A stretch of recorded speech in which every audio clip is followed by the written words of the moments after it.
বইছে দক্ষিণা হাওয়া, দুলছে বৃক্ষরাজি, মিষ্টি রোদের আলো ছটায় ঝলমল চারপাশ। ছড়া পাতার দিন শেষে শীত ঘুম ভেঙে জেগে উঠেছে কচি সবুজ, ডালে ডালে ফুটেছে বাহারি ফুল, জানান দিচ্ছে বসন্ত এসে গেছে। পলাশ শিমুল রাঙারূপে মেলে ধরেছে আপন সৌন্দর্য। বনের ফুলের সঙ্গে ঘরের বারান্দার ফুলটাও যেন সুর মিলিয়ে বলে ওঠে আজ বসন্ত জাগ্রত দ্বারে।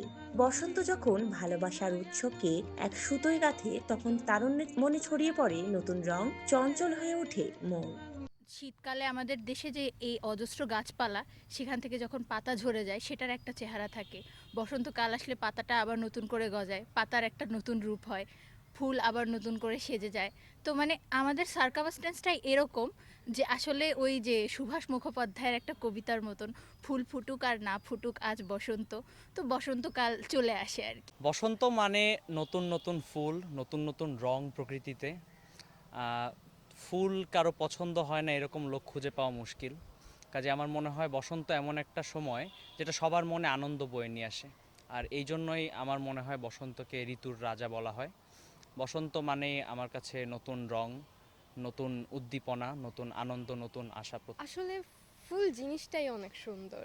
এই যে বসন্তে সত্যি বলতে আমার সব থেকে ভালো লাগে হচ্ছে যে পলাশ ফুল, শিমুল ফুল ওগুলো মাটিতে পড়ে থাকে, গাছে পাতা থাকে না, পাতা ঝরে যায়, কোনো কোনো জায়গায় নতুন নতুন পাতা হয়, একটা সুন্দর একটা আমেজ তৈরি হয়, খুব না শীত না গরম, মানে একটা কি বলবো, একটা খুবই মিষ্টি আমেজ।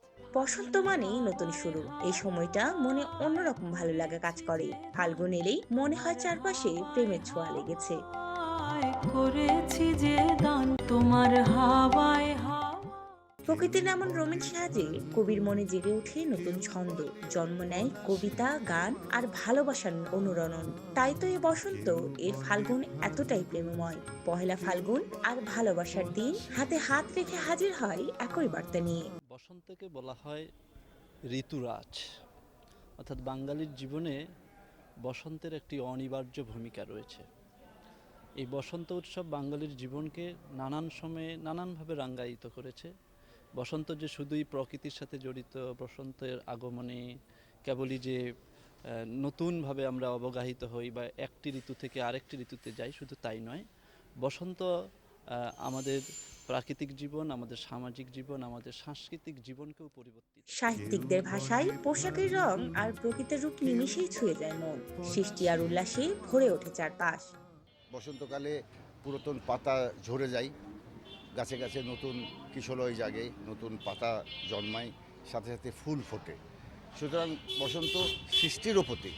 সুতরাং বসন্ত হচ্ছে যেমন সৃষ্টির প্রতীক, তেমন মিলনের প্রতীক, তেমন ভালোবাসার প্রতীক, প্রেমের প্রতীক। এক এক ঋতুর রং ও গন্ধ যেমন আলাদা, তেমনি ভালোবাসার অনুভূতিও বদলায় ধাপে ধাপে। তবে সবকিছুকে ছাপিয়ে বসন্তের দোলা যেন থাকে চিরকাল, ভালোবাসায়, প্রত্যয়ে আর নতুন শুরুর প্রত্যাশায়।